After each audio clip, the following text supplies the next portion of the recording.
শুভ সকাল বন্ধুরা। এই সকাল সকাল চান সেরেছি। সবাই কেমন আছো বন্ধুরা? আমি তো অনেক ভালো আছি। এদিকে চান সেরে এই যে গোপুর সোনাদের পুজো দিয়ে দিলাম। সব কাজের আগে আগে গোপুর সোনা।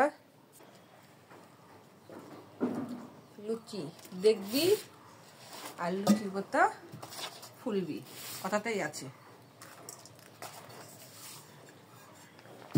সঙ্গে আলুর দম করেছি আজকে সকালের নাস্তা।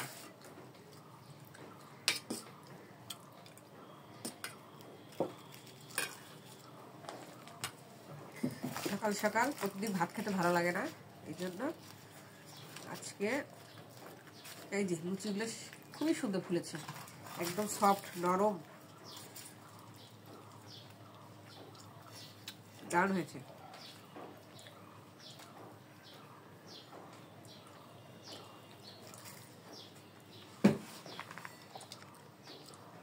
আজকে কাঁচকলা দিয়ে রুই মাছ রান্না করবো।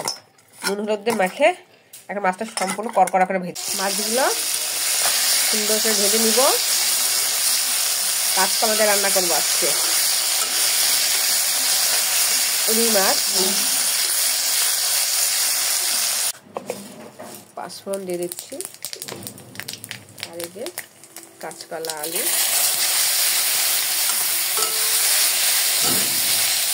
এক এক করে হলুদের গুঁড়া, মরিচের গুঁড়া, পরিমাণ মতো লবণ। এখন গরম করে গেছে, বেশি মশলাপাতি খাওয়া যাবে না। আমি এটা জিরা ভেজে উপর থেকে ছেড়ে দিব, পাতলা ঝোল করবো কাঁচকলার।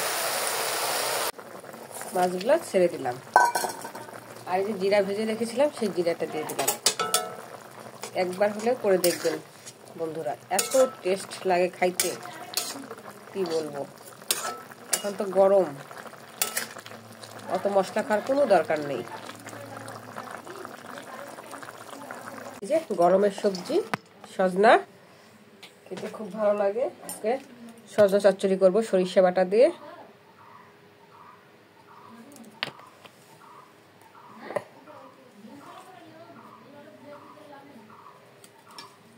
একটু পেঁয়াজটা বেশি করে দিই,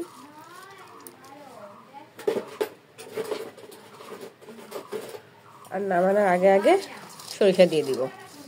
আগে সরিষা দিলে কিন্তু তেতো হয়ে যাবে, আগে দেওয়া যাবে না, নামানোর আগে আগে দিব।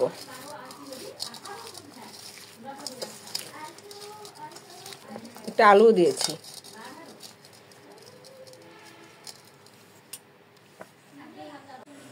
একটু জল দিয়ে দিই সিদ্ধ হতে, গা মাখা মাখা হবে।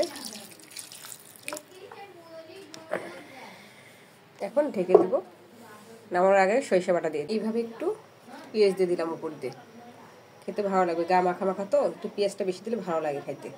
কি অবস্থা সজনা চচ্চড়ির, এই তো আমার হয়ে গেছে। এখন এই যে নামানোর আগে আগে আমি সরিষা আর পোস্ত বাটা দিয়ে দিচ্ছি। গা মাখা মাখা হয়ে গেছে, এখন আমি নামিয়ে ফেলবো। এই যে আমার সজনা চচ্চড়ি হয়ে গেছে, আলু দিয়ে পোস্ত আর সরিষা বাটা দিয়েছি শেষে, দেখুন কেমন হয়েছে, গা মাখা মাখা। এদিকে ভাত বসে দিয়েছি। আজকের দুপুরের খাবার এই যে সাদা ভাত, এই সাদা ভাতটা নেই ফ্রেশ, আর এখানে হচ্ছে এই যে কাঁচকলা দিয়ে পাতলা রুই মাছের ঝোল করা হয়েছে, আর এদিকে এই যে সজনা চচ্চড়ি করেছি, বাচ্চাদের খেতে দিয়েছি। বাচ্চারা বলছে কাঁচকলা তরকারি নাকি খুবই ভালো হয়েছে। একটু লেবু চিপে নেই, এমনিতে লেবু খাওয়া খুবই ভালো, আমি লেবু ছাড়া খাইতে পারি না। দেখি খাবারটা কেমন হয়েছে, দারুণ হয়েছে। এত গরমে রান্নাবাড়ি করা এত কষ্ট, এটা বলার মতো না।